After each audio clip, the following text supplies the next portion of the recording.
Welcome to 6 Days with Matt Jones, product review of Gold's Gym's Olympic and Standard Bench Press Squat Rack XRS 20. The first thing you'll notice is that I have a freestanding bench and a freestanding bench press and squat rack.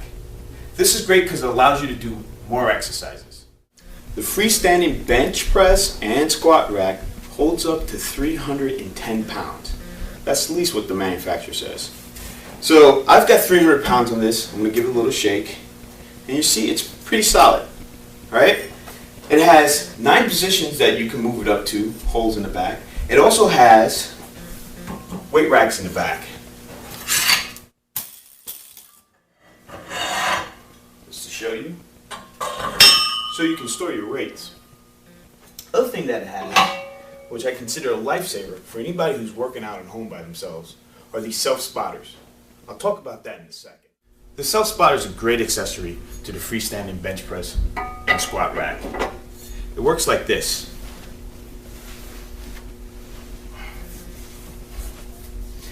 It gives you about an inch worth of safety zone when you bench press. So, if I'm lifting really heavy or lifting to failure, I can do that without worrying about getting hurt. The only drawback about it is that it doesn't allow you the full range of motion. The freestanding bench allows you to do 6 positions. This is the highest incline position. Incline position 2, 3, and 4. Back down to flat and decline. One of the drawbacks is that the decline position really isn't deep enough. But switching between positions is easy. It has a nice slot system with a little handle behind here, so all you have to do is just lift, select your slot, and place it in. I've shared with you all the major features of the XRS 20 Olympic bench set. Now for the good, bad, and the ugly. The good, it's well constructed. It's a solid piece of equipment.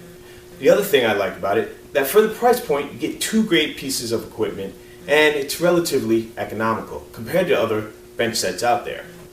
The bad.